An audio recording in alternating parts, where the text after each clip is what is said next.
This is the June edition of EU Talk. This is Pride Month.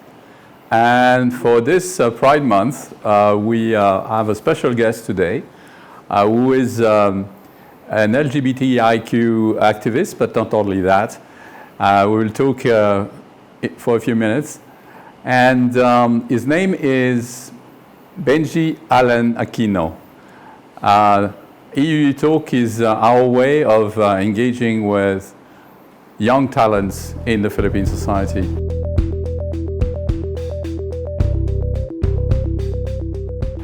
Benjie, I'm delighted to have you. And thank you for having me here as well. I was watching the previous episodes of this, and I'm so happy that I get to be in the same show as Nadine Lustre. Excellent. So yes, some are activists, other are artists. And today, you are one of the activists that we would like to have. Let's start maybe with a question that I ask every guest on the show. Where did you grow up?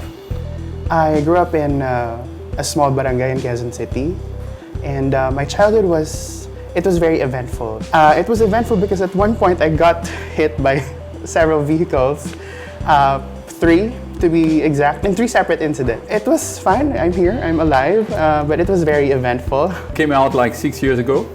Yes, I did. And one of the part of your life is that you are an LGBTIQ activist. Mm-hmm. Could you tell us how you came about to be an activist? If I were to single out a specific instance in my life that was a source of inspiration for me in coming up with projects relating to LGBTI issues, that would be when I was in elementary.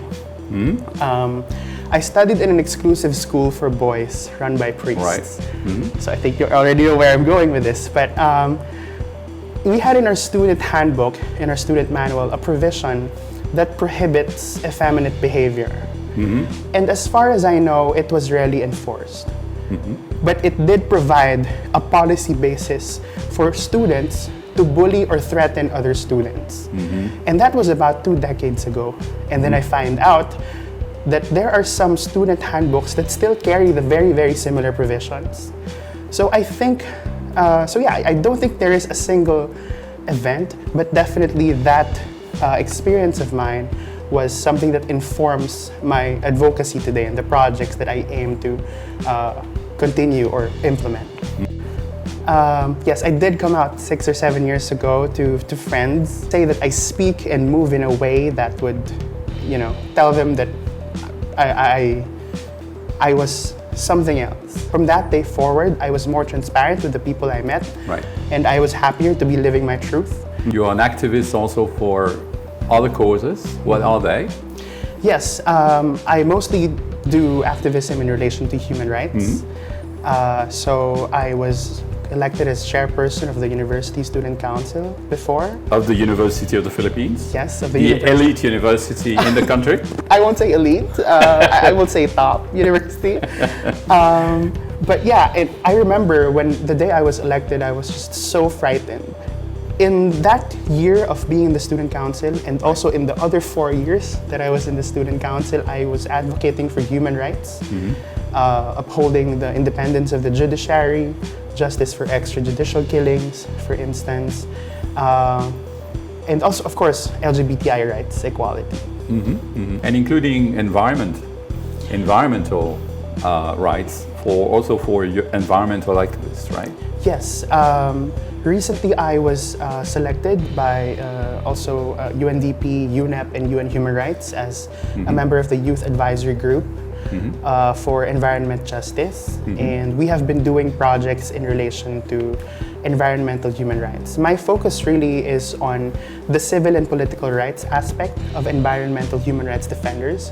You protect civil and political rights, you can also protect environmental human rights. You can also protect LGBTI rights and many types of rights. Mm-hmm. Because it is through the exercise of civil and political rights that activists are able to fight for all these other rights. Mm-hmm. Where do you see yourself maybe in 10 years? 10 years from now, I will be a member of the International Criminal Court Bar Association. Mm-hmm. I will be practicing international criminal law, hopefully helping in the prosecution of international crimes. It seems you lived your entire life in Quezon City, correct? Yes. You are a QC boy.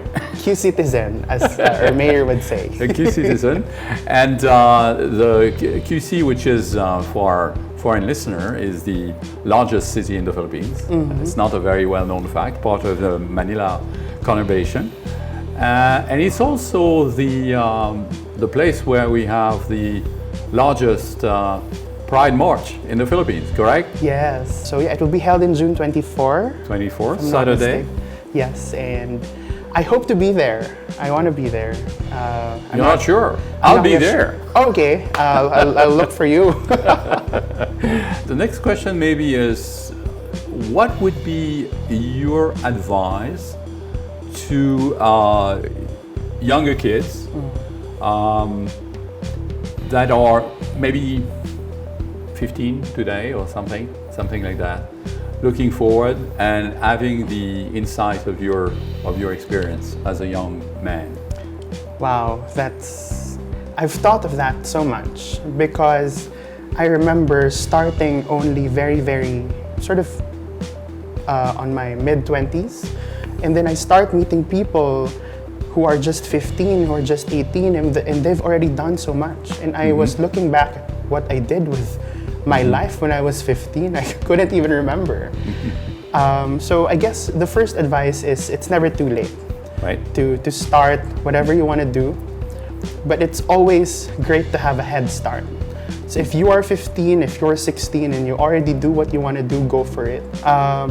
What I would have wanted to tell myself, my 15-year-old self, is to just, I know you've been taking it slow, but there are opportunities out there that are just passing by, and it's time that you sort of chase after that. Yeah. So I must say you are 29, as you said. You are the past president of the Student Council of the University of the Philippines. Yeah. And you are about tomorrow to finish your legal studies. So I think you have accomplished quite a lot already, right? Yes, I think so too. You want to talk about your link to Europe? Yes. So I have always been thankful about the opportunity of receiving this membership with the Youth Sounding Board. I think it has always been, it's easily the best opportunity that I've ever come across. And the 2-year period performing those functions as the member of the Youth Sounding Board was one of the best experiences in my life. For our viewers who don't know what the sound board is, can you describe the activity? Can you describe the role of it? Oh yeah, the Youth Sounding Board is a group of 25 young individuals from all over the world. And our main mandate is to make sure or do policy advisory for Commissioner Urpilainen and the Director General for International Partnerships as regards EU external action in relation to young people. Thank you very, very much, Benjie, for sitting with us today. And I hope you, and I'm sure you inspired a lot of young people in the Philippines. Yes, thank you for having me, sir. Thank you. And to our viewers, hoping to see you in our next episode with another young person of the Philippines.